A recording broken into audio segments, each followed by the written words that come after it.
It's a victory Monday in Baltimore, November 4th. Welcome inside the vault for a Ravens lunch hour live stream. I'm Bobby Trossett, as always, joined alongside my co-host, Sarah Ellison. We're so glad you're here. And, man, contrary to popular belief, based on what some of you are speculating on in the live chat, we have a lot to get to today. I saw at least one comment that maybe it was going to be a slow day. No, anything but. Anything but. We've got national reaction, including former NFL players and coaches lining up to gush over Lamar Jackson's, quote, scary proposition. NFL on CBS. Get up this morning.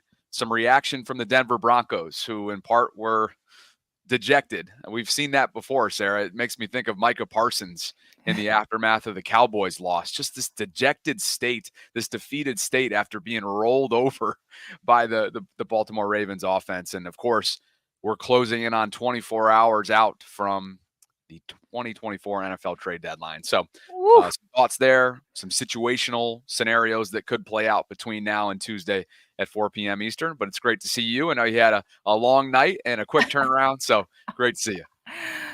I had a late night, had a friend's birthday, and so definitely late coming off that game. But, I mean, I'm doing well. I just don't know that I'm doing as well as Bobby Bachelor, quite frankly. So, I just feel like Bobby Bachelor's, has had a good 24 hours, I feel like. Well, I'm sure we'll get into it towards quick hits, but I will just say, as Asmodeus comes flying in, who was the king of the land yesterday, says, I know this is a Ravens podcast, but you're going to have far more people interested in updates based on the Madison development here. And Asmodeus deserves a major shout out, one for the first super chat of this live stream, but also for sticking his neck out there. Jameson or not, this guy went to bat for me yesterday, and I appreciate him. It was great to meet Richard, who goes by Asmodeus from Virginia. FaceTime date is scheduled for later on. We'll get into that throughout the live stream, I'm sure. But stay tuned for the end of the show on that. Yeah. Because as exciting as Bobby Bachelor's life is right now, we do want to get into some gushing of one Lamar Jackson MV3 season going on. Bobby, it's very normal for trends within teams to be noticed first among the local fan base and the local media. We have been seeing Lamar Jackson's leadership for quite some time. Ever since last year, it's almost like, is Lamar even enjoying the year? That's how much he refuses to let things go to his head. He doesn't want credit. He doesn't want personal accolades. He doesn't want to celebrate until there's something he believes there's worth celebrating for. So we've seen his leadership. And as Lamar goes, you better believe everybody else falls in line. And so the CBS crew from last night, their A-team, you got yourself Nate Burleson. You got yourself Matt Ryan, Bill Cowher. Shoot, what's the lead host's name? James Brown. James Brown. How could I forget that? James Brown. They start talking about what they're noticing from Lamar that we've noticed, but it's nice, again, to have the national media also notice. And they also, as they're talking about him, they go inside the locker room and they're like, oh, remember, when we listen to Lamar, it's always like, it's nice to get a win. Or yesterday when missing two days of practice comes in and has a perfect passer rating, and they're like, how'd you do that? He's like, I understood the assignment. I'm like, well, what? I understood these. It's not a big deal. So anyway, these guys, they go into the locker room and they hear it. And so they're finally seeing what we've been seeing in terms of Lamar Jackson's leadership. To contextualize, just I go back to Jonathan Jones during the pregame when he was talking about, and I'm not going to call the guy's name out, he's already done it, the lack of a serious work ethic to realize what you have versus Lamar coming into the league where many people doubted that he could do what he could do, but he made it clear resolutely, I'm a quarterback, and every year he's worked to improve and perfect that game. Yep. They put the pieces around him, and I'm loving what he represents. Lamar Jackson!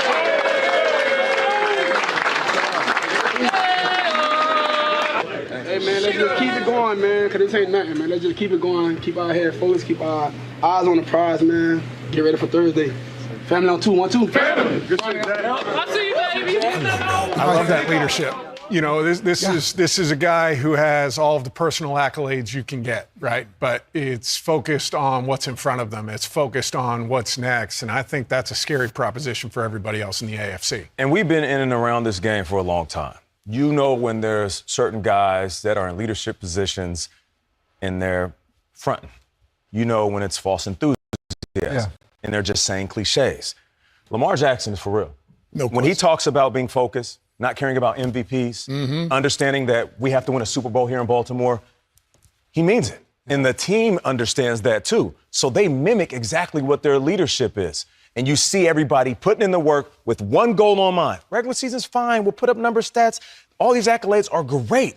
We got to win a Super Bowl around here. And that right there is the standard in Baltimore. And Lamar is focused on that. He has been driven by that game that we were at, the AFC absolutely, game. Bill. And that game, he walked away from that game, and he feels like they felt empty. Absolutely. So he is not going, until he gets back to that game and gets to a Super Bowl, that man is a focused man with a sense of purpose. Pretty good, huh? Is that the first time you heard it? Across the panel. I heard it in passing. I was editing and doing all of our post-game stuff, and I thought every single one of them made significant points about Lamar, and it dates obviously all the way back to what Bill Cowher finished up there, that late January game, that since that day, since that moment, since that heartbreak, the mission's been clear. The mission's been clear. He said he has a sense of purpose, right? He's like, he's got that sense of purpose. Nate Burleson, for sure, hitting on this idea of like, a lot of times there'll be false enthusiasm where people are like, trying to drum up enthusiasm with cliches. There is nothing false about Lamar Jackson and his personality. I can tell you that much. And Nate Burleson is hitting on that. I like that James Brown hit on the fact that he's like juxtaposing. I don't know who they were talking about in a pregame. Obviously somebody they'd interviewed, rumors going around about somebody not having good work ethic. And James Brown is like, you can go from that and then look at Lamar Jackson. And to all of us, we didn't think he was a great passer. And now he's like, but he put in the work. Lamar was a good passer, but that also doesn't mean that he's not a better passer than he was before. He didn't have the same opportunity. He has the opportunity, but I also think he's better, because how can you not be after being in the league for 7 years? So I like that they hit on his work ethic, but it was Matt Ryan who's like, what's the scary proposition? He pinpointed it. The scary proposition is that Lamar Jackson goes in after he hung up 41 points and was put on the bench because he had already put up 41 points with his offense. And now he could rest early in the fourth quarter. And he says what's scary about that is because he goes into that locker room and his mentality is, what's next? Not to be like, look at us and pat ourselves on the back and say, like, what's next? It's the Mamba mentality that it's like more. I don't care how much success I have. I want more success. And that's the scary proposition, is that you see the talent that he has, you see the composure that he has, you see the way he's operating what seems to be like on cruise control. Bobby, he only attempted to run like 3 times and has that perfect passer rating. And that's what's scary, is it's what's next. Give me it. Give me what's next. I'm not getting too high. And I thought the panel absolutely nailed his leadership and what he brings to that locker room. It continues to be contagious too. I mean, we heard from Derrick Henry in his post-game press conference yesterday, and he just straight up said he wasn't happy with the way he played. Guys surpassed 3 Hall of Famers in the all-time touchdown list, right, in one game. He had over 100 yards. The dude's like every single week now rewriting history and working his way up all-time lists, and he gets up at the post-game press conference and says, I got to be better than that. Yeah. That's a contagious type of mentality that's happening within that locker room, and it all starts with the guy that everybody looks to, and that's QB1, number 8. One more point that Nate Burleson kind of pointed out is, yes, they put up 41 points, but they could also do more. Who is the king, and we didn't think a guy at this age would be playing at the level he's playing at. But just like Lamar said, it's pick your poison. Like, what does he mean by that? They have Zay Flowers who stepped up. He's looking like a true number 1. We know what the running backs are going to do. And I say running backs plural because it's not just Justice Hill did his thing. It's not just Derrick Henry. Lamar's playing with the most composure in all of the NFL. That's why he said they call him MB3. And then I'll look at 2 tight ends. Mark Andrews had 2 catches today. Really didn't do anything, and they didn't need to. Isaiah Likely, 0 catches. What does that mean? If these guys don't have to contribute, but they're still lighting you up on offense, that's who they are. Week in and week out, they can choose whoever they want to attack your specific weaknesses. I mean, it is kind of, first of all, I do like that he gives a shout out to Justice Hill there. Because it's hard to like be in the shadow of Derrick Henry. But he's also like, what does it mean to be pick your poison? He's like, look, you just put up 41 yards and you didn't even have to use your tight ends. Like, there's so many times when we use the phrase as a cliche, pick your poison, but like, this is legitimately a pick your poison offense. 3 combined targets for Andrews and Likely to go along with just the 2 catches, to Nate's point there. 2 combined catches, 3 combined targets, 26 combined receiving yards, and yet you still get 280 total through the air without those guys as factors whatsoever. And you get this kind of history with one Hall of Famer and one future Hall of Famer pocket passing quarterbacks that he joins this list with, the highest passer rating in terms of single seasons in NFL history. And of course, Lamar's got more to do here this year, but through 9 games, 120.7 passer rating. That's just south of a few others that had 3 MVP seasons, Aaron Rodgers in 2011 and 2020, and Peyton Manning in 2004, Sarah, who were just percentage points above him. By the way, Bobby, have you noticed that some outlets say that Lamar leads the league in games with perfect passer rating, and then some people say it's tied with Ben Roethlisberger? I've seen the back and forth. What's up? Yes. Here's what it is. It's different websites are putting a minimum number of attempts on it. So there's one game where Ben Roethlisberger, I believe he left the game, where he only had 11 attempts. So some websites say, okay, we'll do 10 or more passing attempts. Some are like 15 or more. So that's why there's some back and forth on that.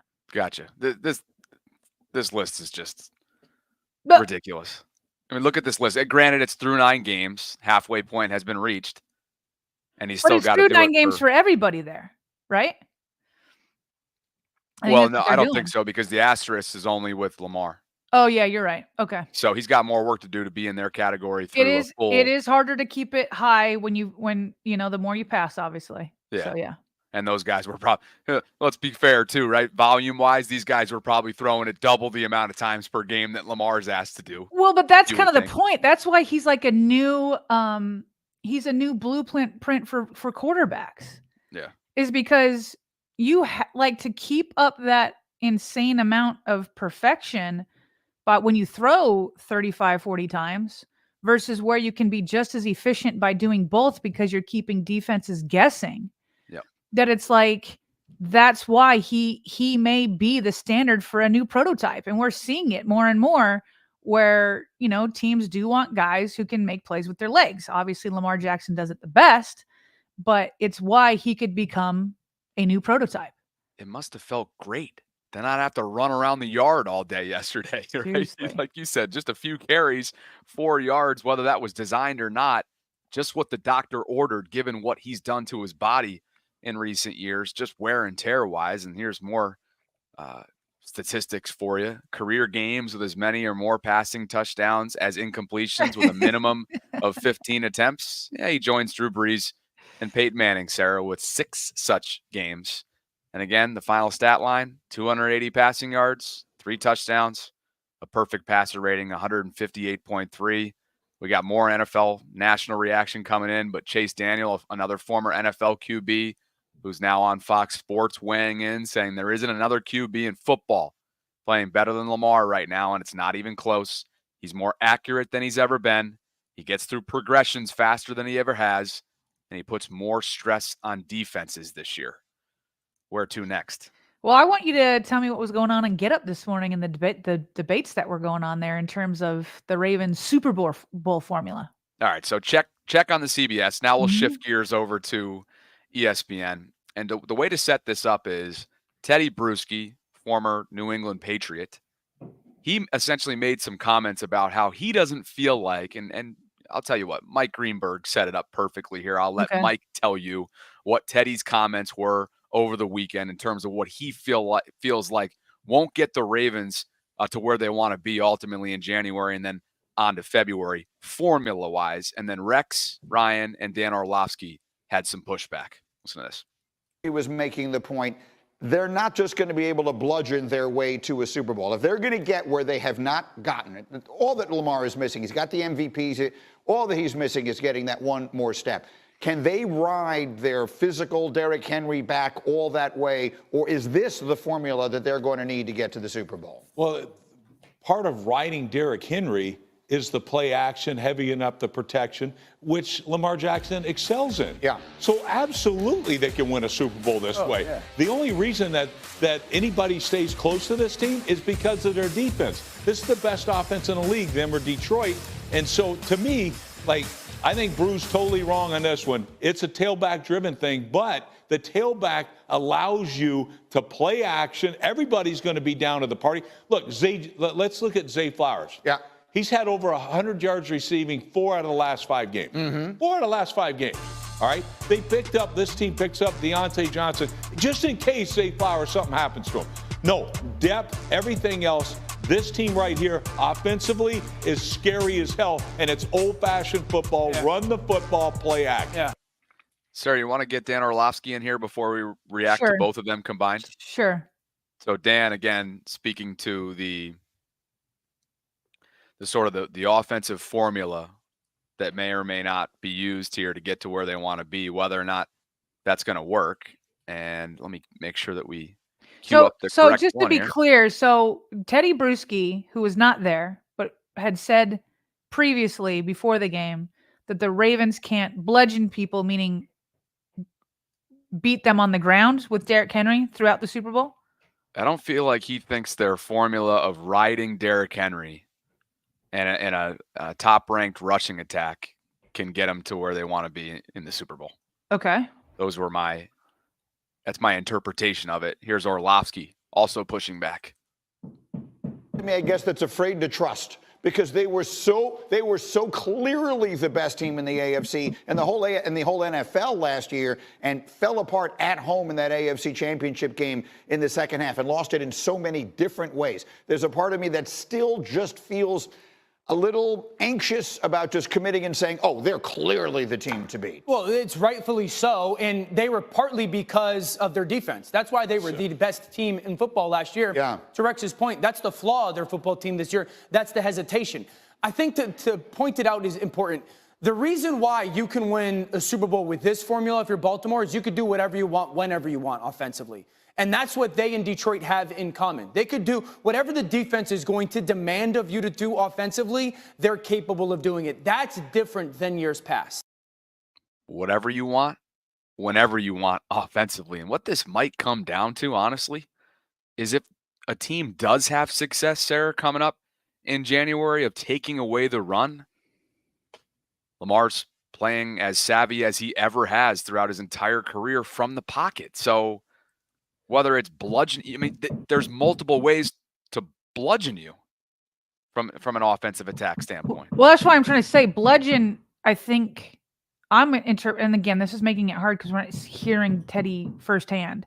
Bludgeon to me means like running people over with Derrick Henry. Like bludgeon, you don't bludgeon people through the air. Like you cut them apart through the air. You know what I mean? You cook them through the air.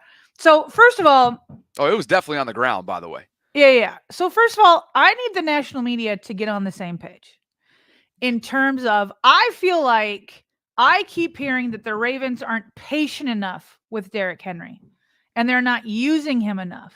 Like, don't you feel like that's what we've been hearing a lot recently? Well, remember, Shannon was sort of sounding the alarms coming off the Cleveland game because Derrick only had, 10 or 11 carries or something along those lines? And just so we know, Derrick Henry, through 9 weeks, has the most attempts in the NFL. And the most rushing yards by a comfortable margin. Yeah. And by the way, if you guys are hearing knocking in the background, somebody's here working on my house.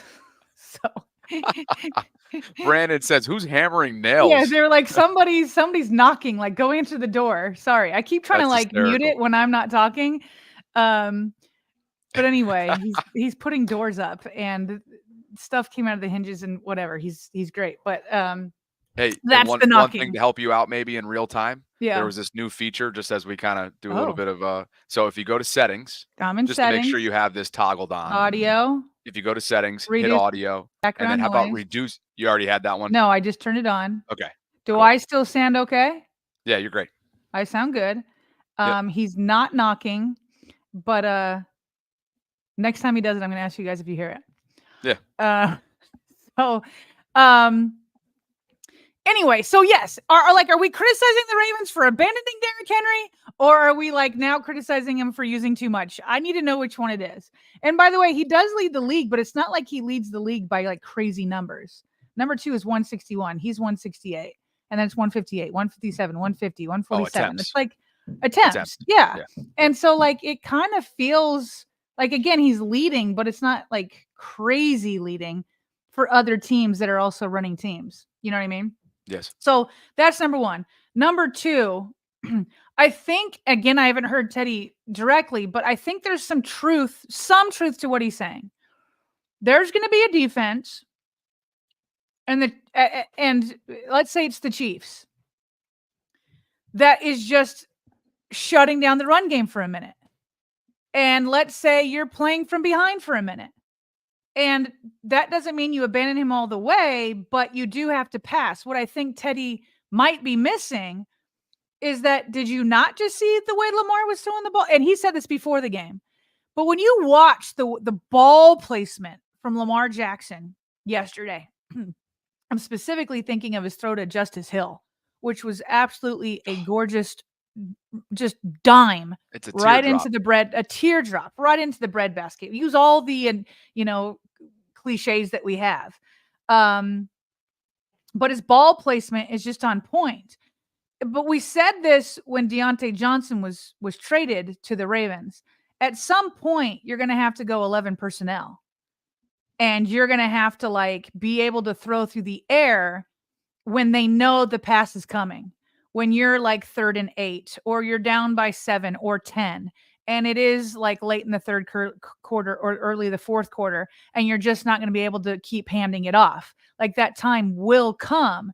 And so if Tedy's basically saying like, make sure you don't forget about your passing game, then sure. But I do have a lot of confidence in this passing game, and I am curious what it looks like when they do need to go to 11 personnel, because they really didn't use Diontae Johnson. I think he had something like 12 snaps and no targets, which the chat was not happy with me last week when I said you're not really going to get much out of him this week. And they're like, what are you talking about? All you got to do is throw it. Like, no. I mean, no. It was 17 snaps, no targets. 17 snaps, no targets. So, listen, it has to be, and I said this when they signed Diontae Johnson, it has to be what Dan Orlovsky is saying, but it's up to Todd Monken to push all the right buttons at the right time. I said that last week. At some point, you're going to have to go 11 personnel. You're going to have to be playing from behind because you're going to be playing better defenses who are just taking advantage of Fa'alele or the right side or whatever. And so at some point, you got to be able to do that. And I think that point might be in the playoffs. So there's probably some merit to what Tedy's saying, if I'm interpreting what he's saying is correct, because I never heard him firsthand. Yeah, I totally agree. Hopefully he comes back and shares some more. The clip itself has not gone viral. There were a few people that tweeted about it. And then, of course, we used Mike Greenberg as like him paraphrasing Tedy's comments as a way of setting this whole thing up. So, by the way, we just learned a couple minutes ago that they will have a walkthrough today. The Ravens will, in anticipation of Thursday night's game against Cincy, which is a primetime Thursday night game at the Bank. The walkthrough happens at 3:45 this afternoon, and Lamar and Harbaugh will hit the podium. The press stuff's about 5:30. At 5:30. So let's get to some super chats before we continue to chat. Asmodeus hit us off the top. And I don't know if I'm freezing or you're freezing. Who's freezing? I think you froze just a little bit. Okay. Asmodeus, we appreciate the super chat donation that we mentioned off the top. Captain Hard says we need some help on defense. The score did not reflect how bad the secondary got beat. Good win, but needs some improvement. And by the way, the PFF numbers came out just a short while ago. And in terms of coverage statistics, Brandon Stevens-Sarah led the way. 8 targets, 5 receptions, 95 yards on his watch yesterday. Tough afternoon for B. Steve. And it's been a tough season for him after a breakout campaign. This is a contract year for him. And through the halfway point, tough sledding for Brandon. He has had a lot of tough assignments, and he's a warrior, but it's been a tough couple weeks for Brandon. Jang says, it's Victory Monday. Need an update from Bobby. We'll get to the Madison Chronicles later on in the show. Shamar says EDC needs to make the call for Cam Jordan ASAP. I saw he can't be happy right now in New Orleans. The Saints have lost 7 straight, and spoiler alert, when we get to our quick hits, another head coach is gone. Yep. Jang also says we need Azeez Ojulari. EDC needs to make that call. We're going to have some numbers on that coming up in a secondary topic. Captain Hart says, I kind of agree with Teddy a little bit. We have to get some help on defense just in case we have a slow offensive game. Lauren Wunderlich says, never missed an episode from the jump, but finally catching one live. Great win. Whoever said the super chat predictive text sucks, it's way worse. Ravens 54th man. Thanks, Lauren. We know you're a patron as well. We appreciate you. Ravens 54th man says, how about Shannon jumping ship and saying the Ravens are his team instead of Denver after I they saw lost? that last night. I was going to bring it in today. I might bring it up tomorrow because they did some preview stuff. So I figured I could bring it in tomorrow. But it was hilarious because Acha was like, you can't talk if your team lost. He's like, my team won. And he's Ocho? like, no, Ocha was like, well, no, you can't talk. And he's like, because your team lost. He's like, no, my team won. He goes, well, how long were you with Denver? Shannon's like 12 years. How long were you with the Ravens? He said 2, but I won a Super Bowl. And then Shannon actually had a very good quote that I'm going to steal. He says, you're counting time, but I'm making time count. Oh, that's slick. And Ocho respected it. So That's slick right there. There was no loser in that game. Ocho. You're not Emmanuel Ocho. Ocho, correct? Ocho. I keep saying Ocho. Ocho Cinco. Yeah. I got you. And Bri Me says, does it hurt our chances trading on a short week? Luckily, EDC's day-to-day is not the same as the game day operations like Harbaugh and everybody else. And the deadline's the deadline, but in terms of like a pass rusher making an impact, again, it's like Deontay Johnson. Like, you just can't expect too much in the first week. As far as the Denver perspective, part of my late night gathering, Sarah, consisted of checking out the Broncos post-game press conferences. And now I think we are actually lost, Sarah.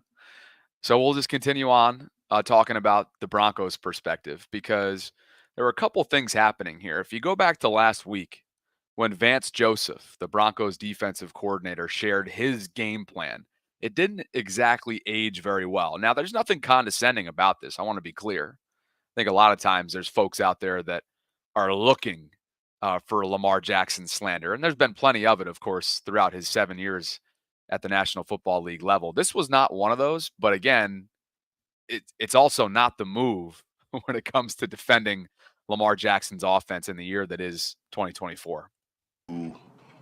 Takes something away, and my preference is the running game, and make them throw it. So we'll see how that works out on Sunday. But we have a plan to get both stopped, but we'll see how it comes out.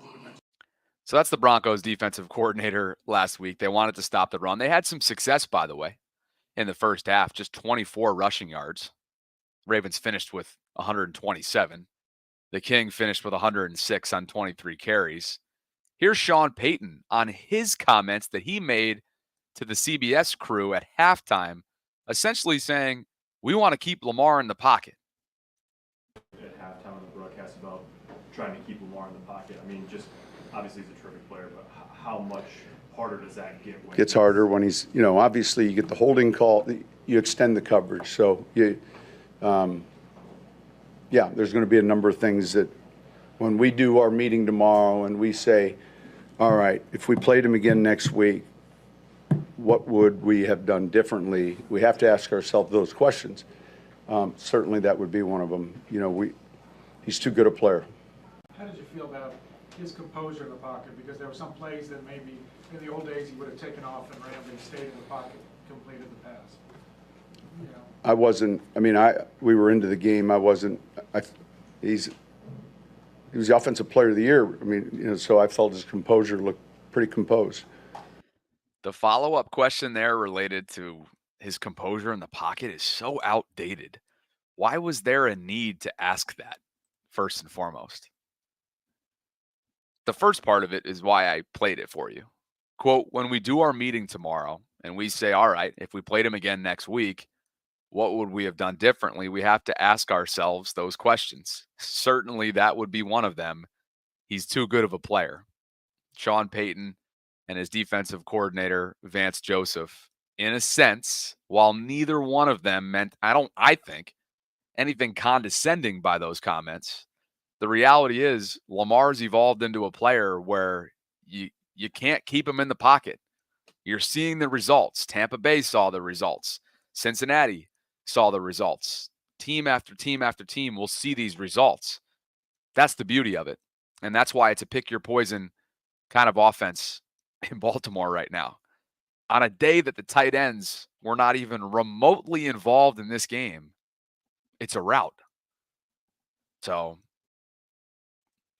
Sarah's working her way on the way back in, but some interesting Denver perspective there. The same from Bo Nix, who I thought was very complimentary of Lamar Jackson. These guys are only 3 years apart, but because Bo had such a long college tenure transferring from Auburn to Oregon, it's almost as if he looks up to Lamar Jackson. Here's Bo postgame. He played really well. Again, he's a phenomenal football player. Throws the ball really well. He used, several arm angles today that, was just really good and hard to do what he does on a consistent basis. He missed some practice this week and came out and, looked very sharp. So props to him. He's a phenomenal player. That's why he's, got all the accolades that he does. And, was able to see him for a brief time after the game. And it's just a, mutual respect. We've both been in each other's shoes. We understand what it's like to navigate the craziness, and I just think it's special to be able to, share a field with a guy like that, and hopefully there's many more. Sarah, what we just listened to was obviously Bo giving Lamar his flowers as he did in the days leading up during his press conference pregame, and then last night, of course, was what you just listened to, and then prior to that, it was Vance Joseph, the Broncos defensive coordinator, just kind of revisiting thoughts that he had to share during his pregame press conferences, which is essentially, it's my preference to want to stop the run, and we'll see how that goes for us. And then Sean Payton kind of had to eat his words a little bit. Again, not condescending in the slightest, in my opinion, but at halftime, he tells CBS, we got to keep Lamar in the pocket. And they did. Yeah. And the end result was the end result. And so Sean got up there and said, hey, when we do our meeting tomorrow and we say, all right, if we played him again next week, what would we have done differently? We have to ask ourselves those questions. When reporters said, like, hey, well, can you evaluate your halftime comments? And he said, certainly that would be one of them. He's too good of a player. So there you have it. It's the evolution yet again. I feel like I say this every week, but the evolution of Lamar Jackson is causing these guys fits from a strategizing standpoint. Here's what's awesome about all that, Bobby, is the Denver Broncos did exactly what they wanted to do with Lamar Jackson. The thing, right? They accomplished their goal. Yeah. We want to keep him in the pocket. And maybe it was because they were playing really well on defense. Maybe it's because Lamar was sore from being out, throughout the week with his knee and back. Maybe Lamar's also thinking, hey, I've got a game in 5 days, so I'm not going to be running too much. Whatever the combination of those reasons are, is the Denver Broncos got their wish. And he tore them apart. He's like, oh, okay. You want me in the pocket? What's up? Perfect passer rating with your guy, Pat Surtain, and who he is. And we know how good he is. But it was like, but we still got Zay. We still got all of our guys. And this goes back to what Nate Burleson was saying, where it's like truly a pick your poison. Oh, okay. You want me to stay in the pocket? Cool. Because pretty soon you're going to be wishing that me and Derek do some run options here, because we're just going to keep throwing over your heads with the way I'm placing this ball. You got exactly what you wished for. And that's why at the end, he's like, yeah, tomorrow we'll have a meeting and talk about what we would do different. And because I have no answers right now. Like, what are the answers? The Denver Broncos had zero when they got exactly what they wanted. Well, right off the top of his press conference, he was searching for answers, seemingly. They beat us, pretty much in all three phases. We didn't do a good enough job coaching. We lost to a good football team. and it's disappointing. There were a number of things that you could look back, prior to the half, we have a chance possibly to win 17-10. They score before the half, get the ball back. So we had trouble possessing it the way we needed to offensively, and it kind of fell into, I mentioned at the start of the week, some of the numbers can be a little misleading relative to what they do well defensively, because you end up in a game where you have to become one-dimensional, and obviously that happened to us today. So any questions? Somewhat of a compliment there, or at least acknowledging how that 32nd ranked pass defense, while far from perfect and something that has been their Achilles heel more often than not this year, can be skewed a little bit based on what this offense has put opposing defenses, or honestly, what this offense has put opposing offenses that they're facing in this period of like, whoa, we better put up points now if we're going to hang with these guys. Right. I feel like that's the trap that the Ravens have fallen into with the Chiefs, where it's just like, especially when they had a good defense, it's like, you don't need to get into a shootout with these guys. And so all of a sudden you abandon who you are, and you're like, and that's why he's going for it 5 times on 4th down. But your team's not ready for that. Right. Sean, your team wasn't ready for that. And as good as Bo Nix was, the Ravens got some help on defense with him missing his receivers that were open. I mean, it could have been a different game in the first half had he hit his guys early in that first quarter. So he was trying to play a game that he just doesn't have the talent or the experience to really play. So happy for the Ravens defense, although, and I'm personally hoping that it was like a spark of momentum for them, but I'm certainly not buying in yet. One more thing though, on the defense, Bobby, Bill Cowher was talking about coaching and defense. The John Harbaugh haters are going to want to plug their ears during this, because Bill Cowher loves himself some John Harbaugh, but he talks about all the losses that the Ravens have had, especially in the defensive coaching, which we've hit on before, but hearing it from he's a Hall of Fame coach, right? Oh yeah. He's in the Hall of Fame. Yeah. So to hear it from a Hall of Fame coach, to kind of put into terms what it means to lose all those coaches on defense and how big of a deal that was, I thought it was pretty insightful. Say this about the defensive side of the ball, because you talked about this in the pregame about the fact that they've given up more big plays in the passing game than any team in the National Football League. Last year, they lost their defensive coordinator. He's the head coach of the Seattle Seahawks. Their defensive line coach is a defensive coordinator for the Miami Dolphins. Their defensive back coach is now a defensive coordinator for the Tennessee Titans. So they lost 3 coaches from that staff. Zach Orr, who was the linebacker coach, is now the coordinator. They're going to get better. Yeah. And as I just said to him, all these mistakes and you're trying to create pressure, you got an offense right now. Just don't give up the big play. Simplify it. Make it right now and use your asset. You are an offensive football team, and just play defense to complement it. How many times you sit there and say, oh, they're a defensive team that's complemented with offense? You are an offensive football team. Complement them with defense by not giving up the big play. And I think they're going to get better by understanding that. Yeah, and they did exactly that today, right? They played a lot of zone coverage and kept things in front of them, rallied and tackled and made plays on the football. I think you're exactly right. And let's give a lot of credit to John Harbaugh. Absolutely. You lose 3 assistants, and don't forget, he lost his offensive line coach who passed away in the preseason right before the start of the regular season. John Harbaugh is the glue of that organization. You go down here and talk about Ozzie, John Harbaugh, and again, it just starts at the top. This football team is resilient. They get character people, and they understand that it's a journey, and they're going to continue to get better. From bitter rival to somebody who's building up John Harbaugh now as a CBS analyst. How about it? It's more John versus Tomlin now, but we know what it used to be. Yep. So a couple things on there. I think he really put in perspective as a coach, where it's like, look at all these losses on defense. And he's like, and he complimented the Ravens the way I would compliment the Steelers, which is as hard as it is to ever compliment them. You want to, choke on the words, but you got to keep it real. And what the Steelers do well is they don't panic, and they get better over time. Like, it doesn't matter the talent, anything like that. They're always just going to continue to get better. And that's what his message is like, just look at all the losses that they had. They're going to keep working at it inch by inch. They're going to get there. So he's like, just watch. Like, he just was very confident that the Ravens would get better on defense. Now, I agree with that. And while I agree with it, that like there's a caution there. I'm not saying they're going to turn into the 2023 defense.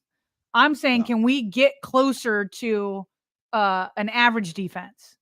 And his point, him and Matt Ryan talking about the defensive plan, they are exactly right. The defensive plan yesterday, you just talked about how many yards Stevens gave up. We've talked about how many yards they gave up. They are for sure implementing a bend but don't break because it's complementary defense to the offense you have now. The Ravens traditionally never had an offense like this. All you got to do is you've got the number one offense in the league. You have the number one offense. They're going to put up 30 almost every single game if you just bend but don't break. If you put them in a decent position to where they can use all their variety of Derrick Henry and Justice Hill to keep the other defense guessing without don't make your offense one-dimensional by getting down too soon. So they're absolutely right. They went into zone and they were like, just keep it in front of us. We'll let them have these plays, but then they're going to have to figure out in the red zone, and they're going to have to figure it out on 3rd down and 4th down. And the Denver Broncos didn't. So the game plan worked. They gave up all the yards in the world, and then Broncos couldn't finish at the end. Will that game plan work against playoff? Although I think Broncos are still going to go to the playoffs. Is it going to work against the people that are advancing to the AFC Championship game? Yeah. I don't know about that. But that's where Cowher comes in saying, give them time. If we could get an average defense with the number one offense, then you got something to cook with. But that was the exact formula yesterday. Just be complimentary. Don't let them get too close to your offense. All you got to do is not let the other team score 28, and you should be good on defense.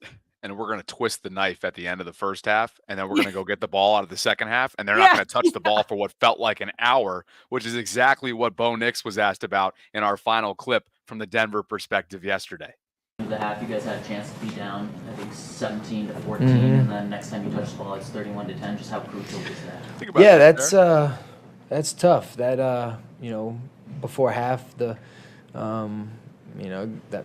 penalty on a touchdown, that's deflating for a drive, and then they hats off to them. They executed better on offense than we did, and they made plays when it mattered, and they were explosive. So we got to continue to do that, and overall that it was one of those points in the game that sometimes doesn't go in your favor, and I think we just got to, as an offense at least, we got to stop the bleeding with points sooner than we did. Yeah, I mean, I don't even know what happened in the third quarter, but I believe they had probably, a 12-minute drive, something like that. At least that's what it felt like. So, when you have an entire quarter taken away from you as an offense, you're like, that 3 and out really costs you, and so that's what we need to do moving forward is when our defense gives us a 3 and out, we need to hold on to that ball, drive down, good field position, get some points, be good in the red zone. So there's a lot of corrections we need to make here.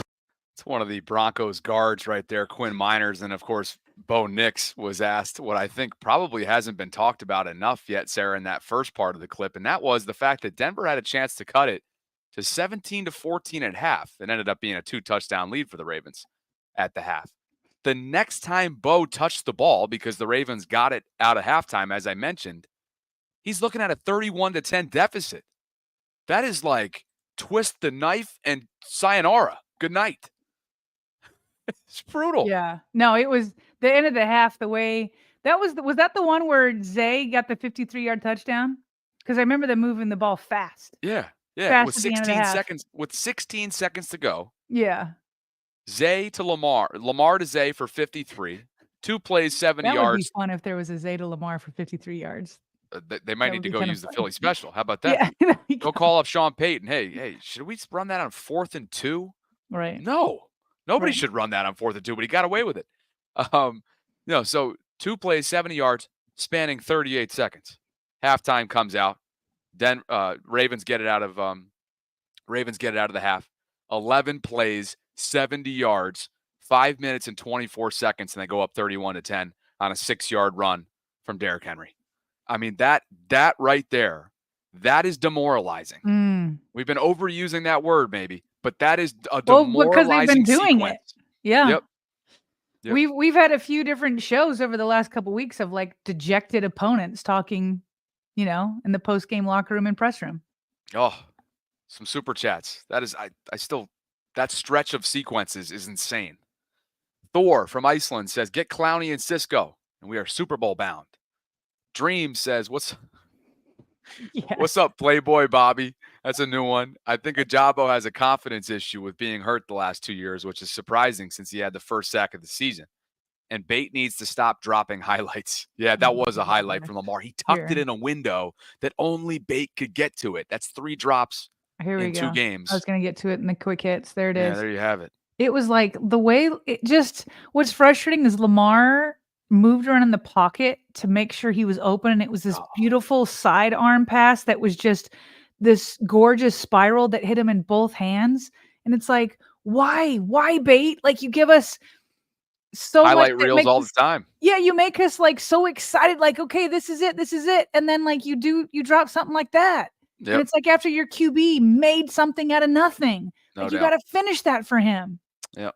The Anyway. Rashad Bateman experience. Good thought there, Dreams. And can't really speak to the confidence issue for Ajabo, but you hope that he gets another chance. Back-to-back healthy scratches, and maybe he fell victim to a numbers game, as we discussed in the post-game show, but obviously disappointing for a third-year player out of Michigan.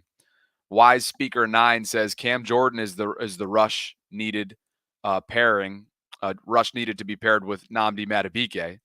A few folks are talking about Cam, Sarah, because he's obviously disgruntled, and he took to Twitter after the Saints lost to the Panthers. They lost to the Panthers, and it got their head coach fired yesterday.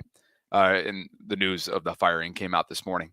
Evan Burstein says Sean Payton was not saying that as an insult to Lamar's ability as a passer. What he is saying is that the defense cannot give up explosive runs, which any coordinator will say. Yeah, I was just going to say, like, obviously none of us can get into Peyton or Sean Payton's mind, but I don't care any game across the NFL. You ask a coach, head coach or defensive coach, what's your game plan? They're going to say, we need to stop the run first. Yep. Always. Yep. Take Lamar in, take Lamar out, take whoever you want. The first goal is stop the run to make them one-dimensional. No question. Yeah. Another one from Thor. Love seeing that Iceland currency. Sarah, it's not hating on Harbs, pointing out his lack of in-game situational awareness. He's phenomenal at other aspects, but he is Sirianni 2.0 out there. Hey, Thor, appreciate you, buddy. But if I'm not talking to you, then I'm not talking. Like I said, if you're a John Harbaugh hater, plug your ears. I didn't define who's a John Harbaugh hater. So if I didn't say if you hate his in-game situational awareness, then don't listen. I didn't say that. We've all talked about his in-game management. If it's not you, then it's not you. I didn't point your name out. I didn't say. I said if you're a John Harbaugh hater, plug your ears. So if you thought I was talking to you, that's on you, my friend. Well, one thing I know for sure, he didn't plug his ears. Spiritual War Exposed says if we get a rush, he apologized in the chat. He said sorry. If we get a rush that will put more pressure on QBs to make mistakes, and we will see the secondary make more plays, no doubt. Raven Life says, I don't understand why it's so hard to make sure Henry's getting his fair share of carries. 18 to 23 carries a game for Henry makes Lamar better. We appreciate you guys. 16 super chats so far, and we'll get to some more before the show closes out. But we do have a slew of different quick hits, including some trade deadline nuggets as the deadline comes up 4 p.m. Eastern tomorrow, almost 24 hours away. Sarah, where do you want to begin on this one? Real quick, just because he just brought up Cam Jordan. So his base salary this year would work because it's only 1.2. Next year, it's 12.5 million. So that's a lot. But certainly 1.2, and now you're halfway through the season. Yep. All right. I just don't know that the Saints are sellers, but we'll see. Real quick, I just want to back up here. Ken McCusick pointed out. So check this out. Look at Bo Nix. Just chilling back there in the backfield. Let me go to progression 1. Let me go to 2. Let me go to 3. Let me go back to 1. It's just like chilling back there. Like nobody's got any pressure. The Denver offensive line is like got the Ravens defensive line on lockdown. And we gave props. Definitely wanted to give the flowers to Tavius Robinson yesterday. Led the way with pressures, by the way. What's that? Sorry. He led the way with pressures as well. According to PFF, Tavius had a team high 5. Got it. Good for him. Now, Ken McCusick puts a little bit of context to this. All 4 of the Ravens sacks against Knicks had a clean pocket for 3+ seconds. That's way more than the ample time and space that you want to give. Yeah. Okay, so he writes, that's not good for the pass rush, much more where that came from, but I think it says some things about the secondary. Mm-hmm. It for sure is. The fact that you got sacks after 3+ seconds of a clean pocket, as happy as we were that the defense only allowed 10 points yesterday, I think we all know, chat certainly knows, you still got to get some pass rush into the building. Tom weighing in on this topic. Super chat donation. Thanks, Tom. Here's Burrows reading the Ravens defense. Where's number 37? That's where I'm throwing. The Ravens have a secondary problem. He'll get too much time to throw without a consistent pass rush. Mm-hmm. But would they have as much of a secondary problem, Tom, if they were getting home? I don't think so. And that's why they got to make something happen between now and 4 p.m. Eastern on Tuesday. And this is one of those names that we've heard from you guys on that you want to hear about. And that is Giants outside linebacker. And their season is going nowhere fast, Sarah. Azeez Ojulari. And Spot Rack put together the totals here in terms of what a new team would be acquiring versus the Giants' dead cap number for 2024, which would be over $1.3 million. This is, again, a 24-year-old who probably hasn't reached his prime yet. He's got 25 tackles so far this year, 6 sacks, and a fumble recovery in 9 games. And what the Ravens or any other team would have to pay is just over $791K for 2024, and he would hit unrestricted free agency in 2025. There'd obviously have to be some draft compensation added on top of this, Sarah. But what, just over $100,000 more than what they brought in Deontay for? Monetarily wise, aside from the draft compensation? Yeah, no, it's not much. They would definitely have to give up more than moving back a few spots in the 5th round to the 6th round. But no, I feel like this is a good one. Like, he's got 6 sacks. He can be a double-digit sack guy. The Ravens can certainly use that. He's not elite, right? There's a reason why he would be 3rd on their pecking order of the guys that they would pay who's already in-house. But yeah, would be helpful. I mean, Calais Campbell would be helpful. There's a lot of guys that would be helpful. There's no, Crosby in the group. You know what I mean? So, but yeah, I feel like he's one that I've been talking about for several days now, based off of reporting from Ian Rappaport and Adam Schefter over the weekend. He certainly sounds available. It sounds like Zadarius Smith is going to go to the Lions. That's where it seems like that's headed right now. So it also sounds like the Panthers don't want to give up Clowney, but who knows how they feel. That was before yesterday's games. Who knows how they feel now? But any of these guys would help. Look at Jadeveon Clowney, easy money this year. Do the Ravens want to have him on for $10 million next year? Because the dead cap would be 8.98. That's tough. That's a little bit tougher unless you're going to keep him that second year. The Ravens haven't paid that much recently, and it would be tough to give that much for somebody of his age. So Azeez seems very logical, but just keep in perspective. He'll be helpful, but not elite. Well, from a cap situation, Brian McFarland on top of this as the deadline looms, and he says that the Ravens enter the week with over $3.1 million in available cap space. They do have the ability to create additional space if needed. They also have 11 draft picks in April.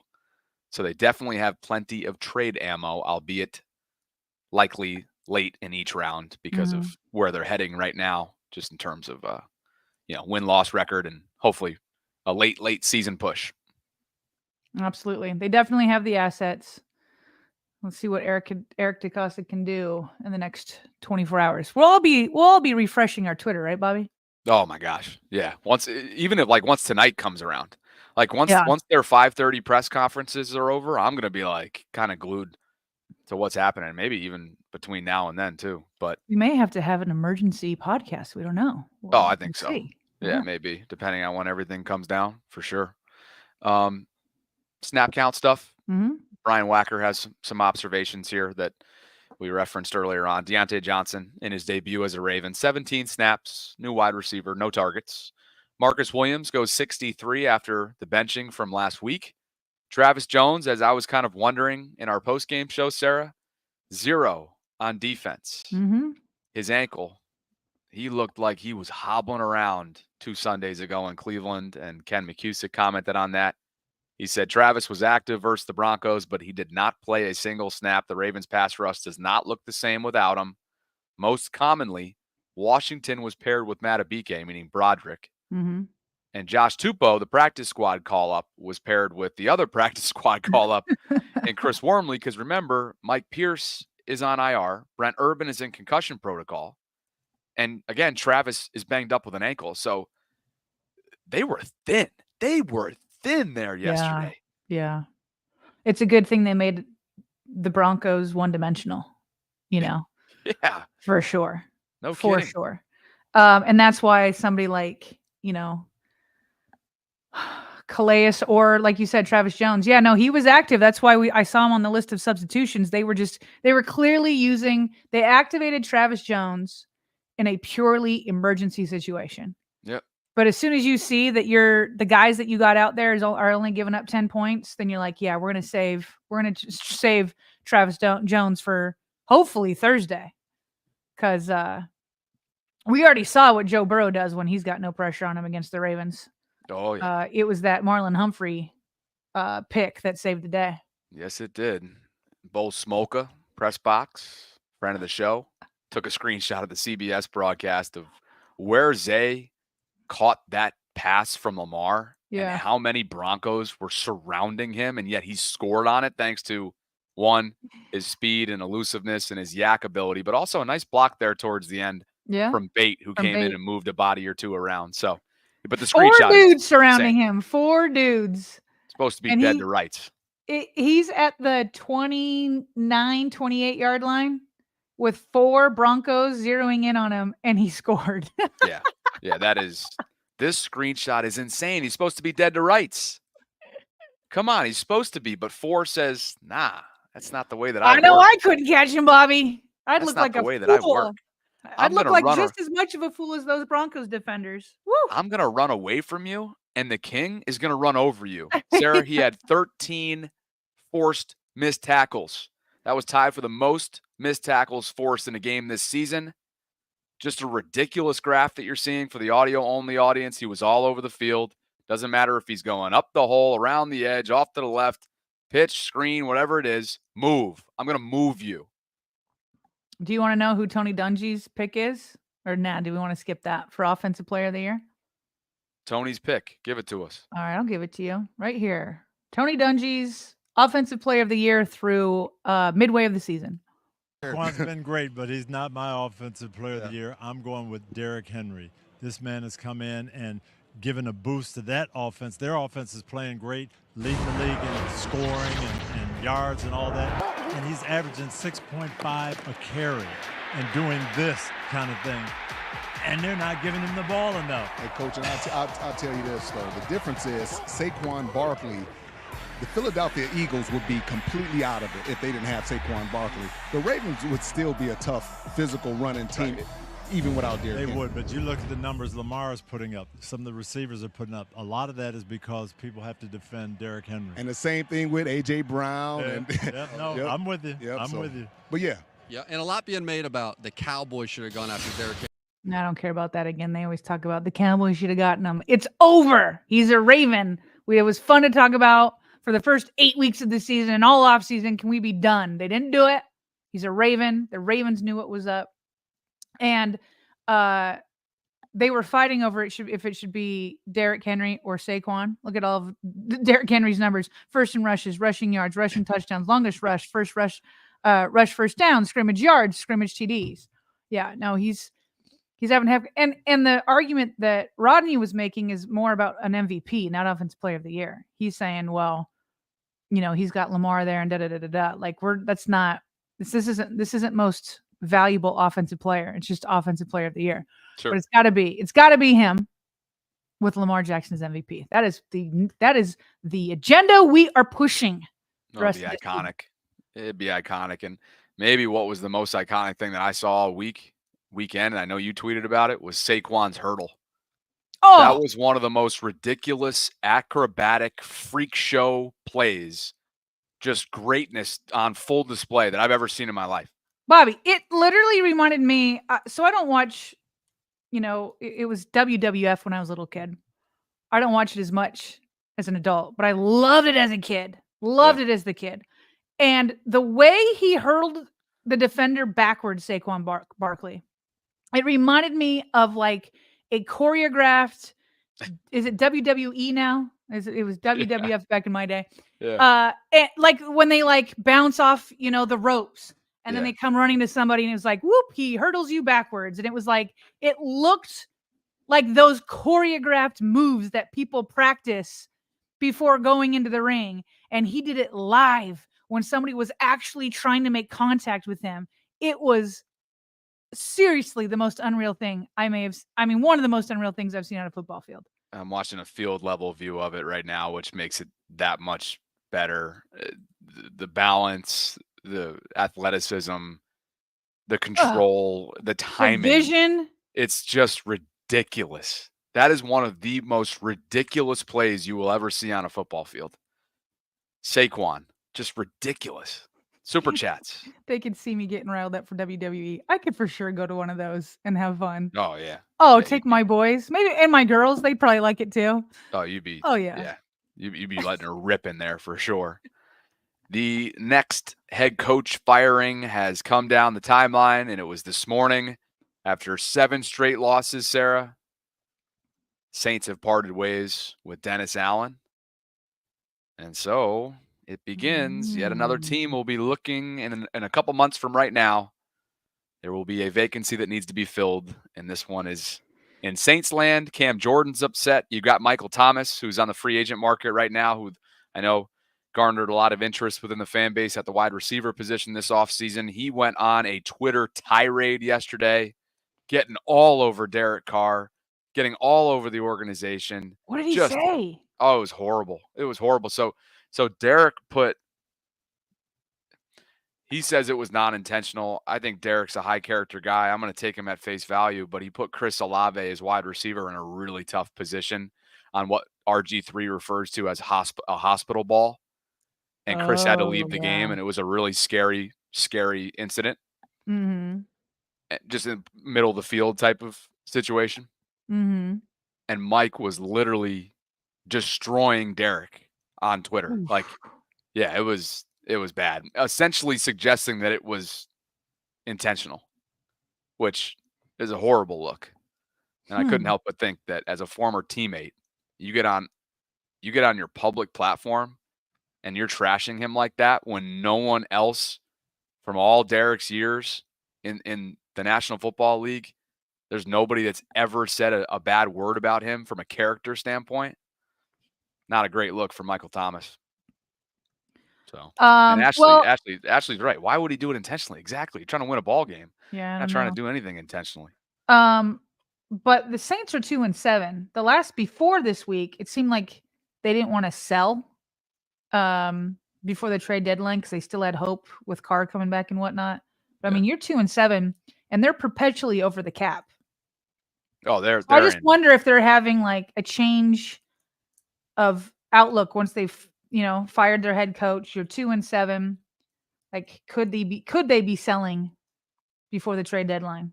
They're in purgatory right now. I'm sure EDC's been on the phone. Right? Exactly. Call him up because I Yeah. know a lot of you were mentioning Cam Jordan, which he's a heck of a player. He's been a Saint his entire career, and he's very frustrated right now based on some post-game tweets that I saw and some video as well. Well, it's going to be a short week, Sarah, around these parts.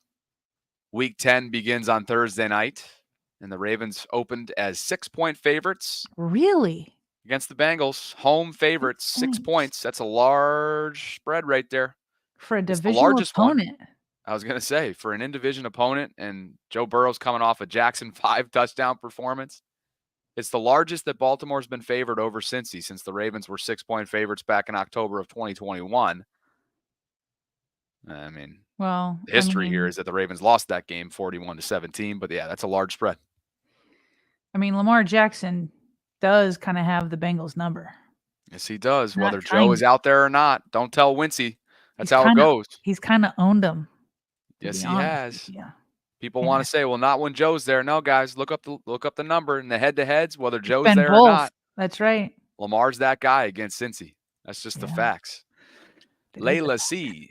Hitting us with some more Hawaiian here. Says, aloha. Kahikaya or Kakahaika. I'm not going to. Do you know how to do that one after aloha? No, I don't. Kaka. Okay. Well, good morning to you too, Layla. Hayaka, maybe? As I botched the entire. Hayaka. Almost missed the live show, Layla says. The Vault's now on at 7 a.m. instead of 6 in Hawaii because of daylight savings. Glad I made it. Glad you made it too. Appreciate you for being here, Layla. And thanks for the Hawaiian. Good morning. And good afternoon to everybody joining us right now on the East Coast. Let's get to some patrons. Good evening if you're like out in Europe or when you somewhere. know we run deep out there. By the way, if any of you are in Sweden or Norway, and specifically Stockholm and or Oslo, I'm going out bye week. I'm going to be out there with a good college buddy. We're going to be backpacking through those two countries the first week of December. Yes. So if we have an audience out there, I would love to do what I did last year and meet up with a Ravens flock member from Vienna, Austria, who toured me around his country. He was the best. He was the best. Shout out Valentine. I missed that guy. That was awesome. So anyway, if you guys are out there, would love to get together. Imzaso and DeSales, thank you guys for the support that you give us through Patreon. And we appreciate you guys for being a part of the Vault community on Patreon. This is your monthly shout out. And if you out there are interested in doing the same, you can support the channel, the bedrock of our community here, for as little as $1.99 by visiting patreon.com/RavensVault podcast. There is a pinned comment in the live chat as well. I can't stop laughing at people making fun of us for trying to pronounce things. Oh yeah, I totally botched the heck out of that. I should have just. They're like, because you asked me, like, do you know how to say it? And everybody's like, why would you ask Sarah? Honestly, because I botch it often. I can translate posts pretty well of what they're saying, but the pronunciation I'm not as good at as you. Spell it out for me. K-A-K-A-H-I. Oh my gosh. Everybody wants the main event. Yeah, spell it out. Here it is right here. Here we go. Here we go. Let's do some learning. Aloha Kaka Iaka. Kaka Iaka. It's not coming right up though. Here it is right here. Ready? Yeah. Oh, do it again. Kakahiaka. Kakahiaka. Aloha Kakahiaka. Aloha Kakahiaka. We tried, Layla. We tried.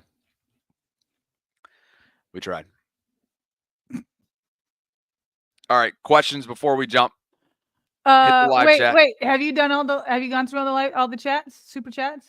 Yep. We're fully caught up to speed. 19 of them. Maybe somebody will drop a few in there to try to get us to 90, but we're 20 minutes away from 90, so that ain't happening. Cyrus wants Madison Chronicles. Yeah, no, we definitely need to get into Bobby Bachelor. Now's the transition time. Well, how about this for starters? Is the update? Here, I'm going to give us a visual here. Robert Francis Trossett. Let's start by giving a visual here. You ready? Here's what I'm going to do. Okay. Just so everybody can, just in case they missed yesterday, I'm going to screen share my channel and let you guys know that I did separate the 8 minutes and 27 seconds. I did a pull out. 8 minutes? Did I meet my future wife? And when you go in, you can watch part of the clip from yesterday's pregame show. Oh, dude, you gotta get rid of these ads. Dude, you're a perfect. Look for new challenges as you look at the comments. Professional instructors. So we could unlock your passion for winter fun in a picture-perfect setting that fits the whole family. Tube This is funny. Ski. Sarah, and if you're revel in listening, I'm not going to luxurious make the game. accommodations and amenities at Liberty's Winter Wonderland. I tried to respond to Buy as an many Epic as Day I Pass now can. and pay less than lift tickets. Okay, as a Prices professional YouTuber, Yeah. how do you not have a subscription to where you don't have to watch ads? Now, anybody else who's not a professional YouTuber, I get it. AC Delco aftermarket parts that are backed by General Motors. And you got to using mute the same tab. quality approval process. All right. Well, There we let me get on top of that, huh? Oh, man, we're getting nailed with it. Hey, I'm Stephen We're getting Karst, nailed with it. co-founder of King of Pops. Although this is AdSense When I right open here, the right? Zero dashboard, I Maybe can that's quickly why I see how don't. my bank Because you're- balances are doing. You're what paying money is yourself, owed and what bills essentially. are going I out, was and gonna that say, gives me a lot of confidence to make Do I informed milk decisions. my own ads? Okay. Introducing Oh the my. Oh all-new Buick my Enclave. gosh. Experience anyway. effortless driving that invites you pull-out to let clip go, and technology is- that's in is a up on class of its YouTube. own. The You can Enclave find puts you it at the center. just by going to my archives. You got that southern and here we twang to are. you too. Wait, like here a we little go. bit of Is a this her? little, This is little her. sassiness to you. Oh, If you you're said wrong, she's sassy. I'm leaving. You ain't leaving. I'm leaving. If you get it wrong, it's easy. Your How tall are you? reactions I'm 5'4". are absolutely hilarious. 5'4". Come on, guys, help us in the chat. I was gonna go Come on, it's either. easy. I was gonna go short or center. Okay, good. Yeah, middle in. Let's see. Okay. You said you ain't leaving. All right. See how? You Oh, you play listening to this? I played baseball for a little Okay, while. what'd you Yeah. what'd Yeah, you that's why I was I telling was you to first mute it. We baseman. can hear all of it. Then they stuck me out in left Oh, you field. can hear That was that? horrible. I Yeah. was getting bored Yeah, back I there. can't hear it at You all. want to come on too? Are you guys tight? Who are we with? Look at Are you with your two- You want to come cigar. on the show? Yeah, this is my roommate. Asmodeus This is gave my it to me. roommate Okay. in Nashville. Guys, Okay, so come you- see us in Nashville, Tennessee. So I literally just FaceTime with a good buddy from high school What's last his name? night. Well, you wouldn't know him, but he's just in Oh Nashville my at gosh, the the moment body language. at a wedding. Okay.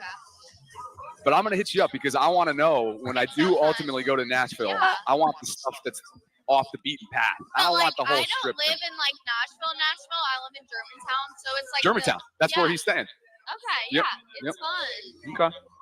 I have to take a picture of us. Okay. What are we on right now? YouTube? We're on YouTube right now. What's the thing? Oh. Ah! Ah! This is Bobby Baltimore. First picture together.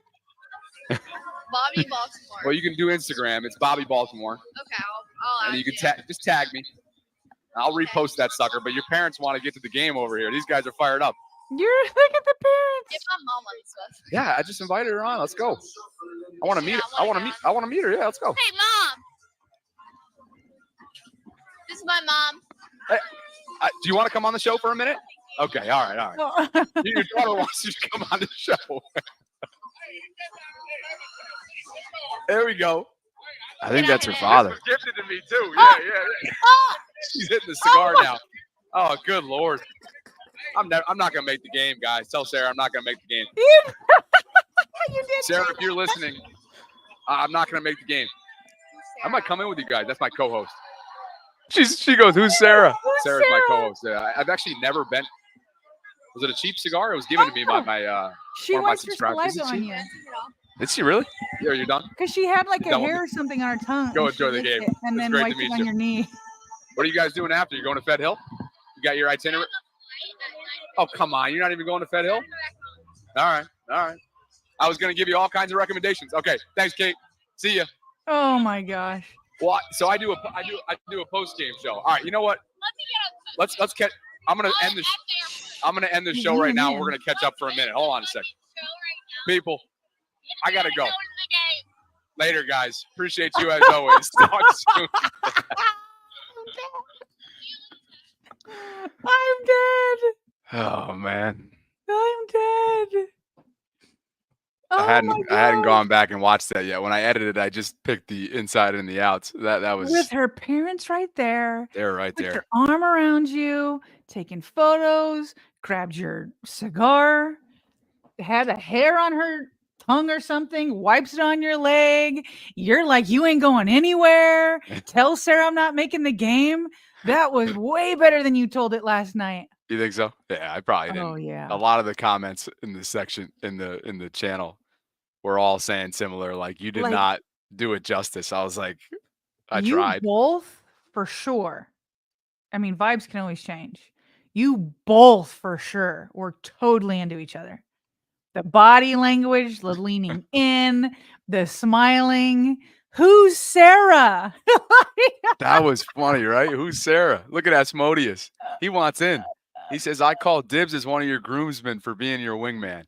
For sure. I'm so I should have been a lot more on point with the way that I told my story and retold it last night, because Asmodeus, I was in the middle of an interview with Houston, who I met in London, huge Ravens fan. He was sitting down with me.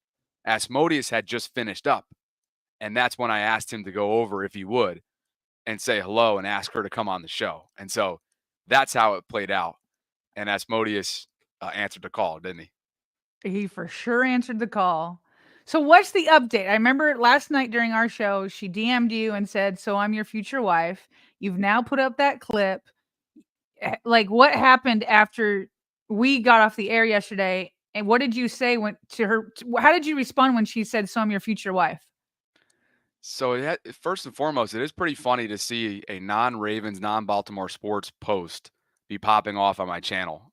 Maybe that's a sign of things to come. Maybe I'll start. I think it's more about comments. I think it's coming up on 200 comments and over 5,000 views. And so it's funny to see that kind of engagement. And maybe I'll just have, maybe a Bobby Bachelor or whatever we coin it as could be like a new tab under videos if you guys are that interested in what the heck's going on in my life.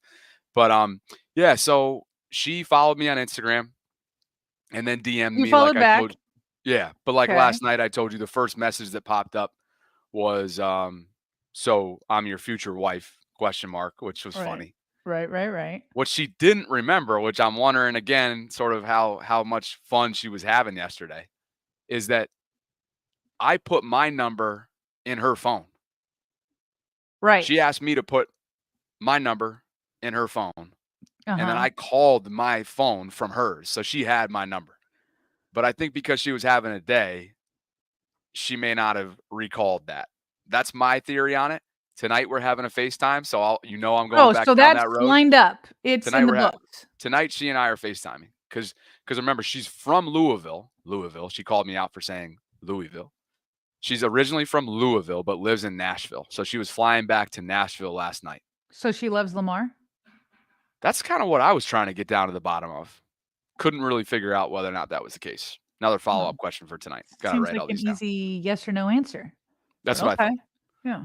By the way, her prediction was 42-27 pregame. So I got to give her some flowers there. Very close. Just in terms very of the close offensive to the 40. output. Yeah. Every squirrel finds a nut there. But yeah. So FaceTime tonight. The Instagram message came in, and I started going back and forth with her. Then, I forgot to tell you this. I know we got to go. You will find this hilarious. Ever since this all started to come to be, I've been getting these like Instagram follows from people that I don't know, which is not all that uncommon when you're in our business, right? When I'm creating on that app. But when I pull up a few of them, I go to their profile and the only mutual friend is Madison. And I'm like, wait a second here. One of them is her mother. Yeah. The other looks Wait, to be her like, mom follows you now? Oh yeah. The mother follows me on Instagram.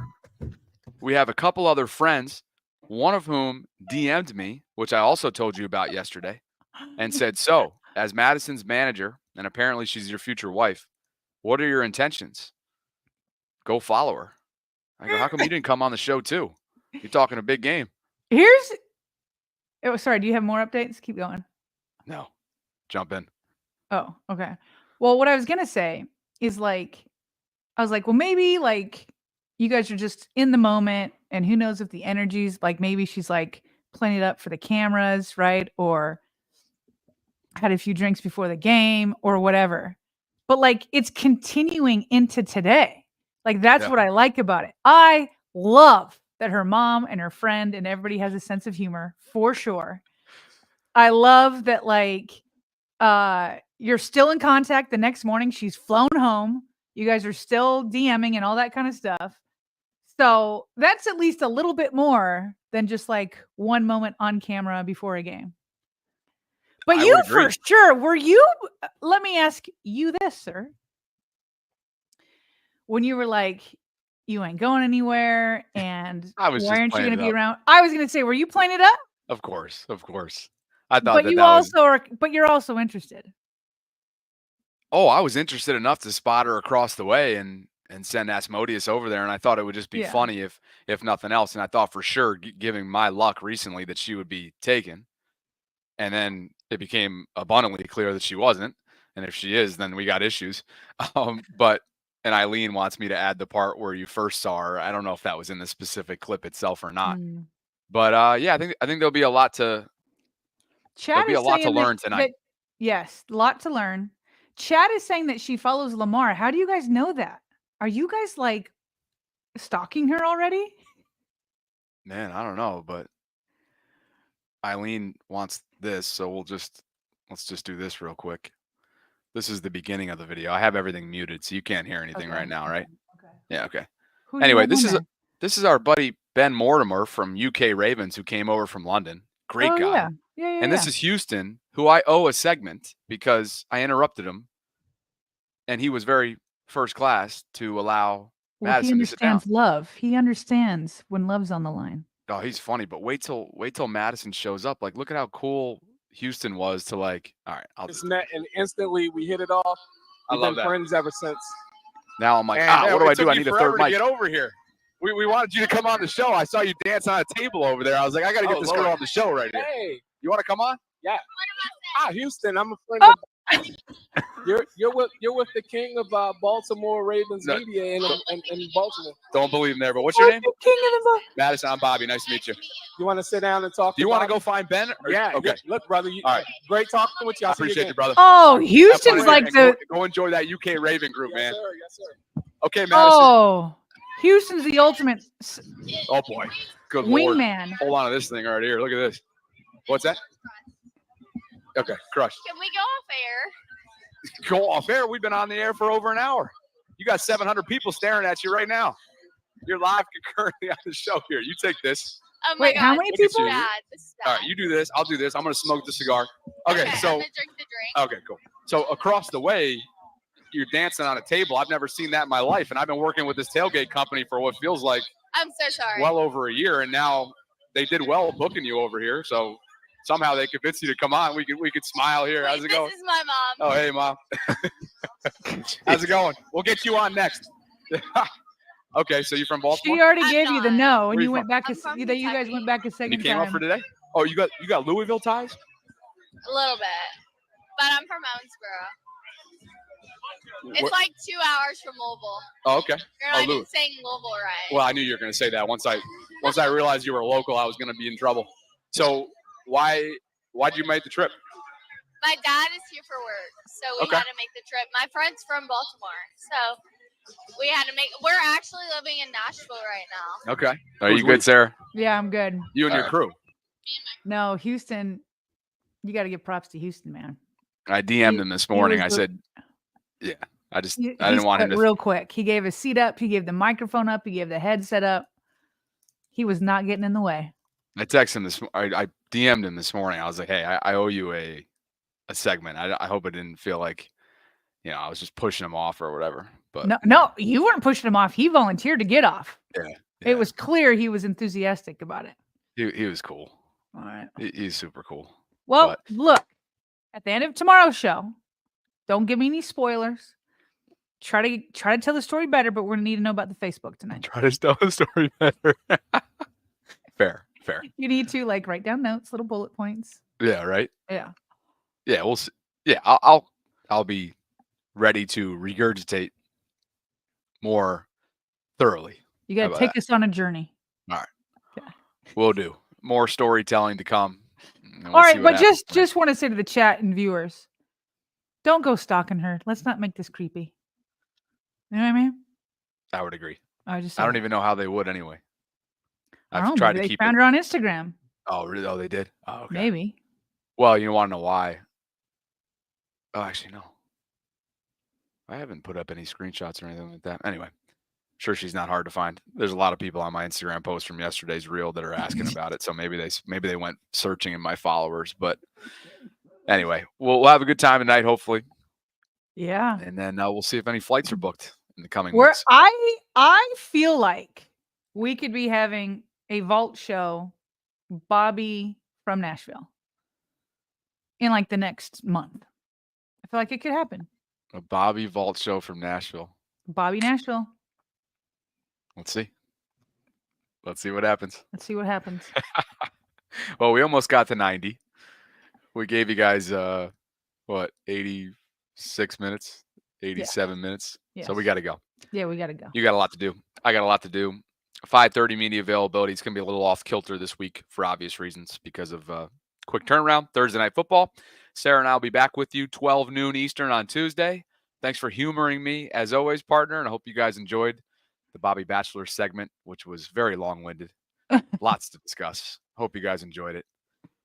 Thomas Catapano is in the building. He's got to be just jaw dropped right now. My loyal buddy probably has no clue this is happening. He probably wants an update stat. And Asmodeus hits us with one more super chat donation and says, this is also why I was advocating a live show, giving Bobby dating advice. Man, Asmodeus was awesome out there. He got this thing going. None of this would have happened without Asmodeus. So we'll see what happens. Should be some fun. Partner, always good to hang with you. Have a good rest of your day. Thanks and as for always, being guys, fun and transparent. Oh, of course. Yeah. Yeah.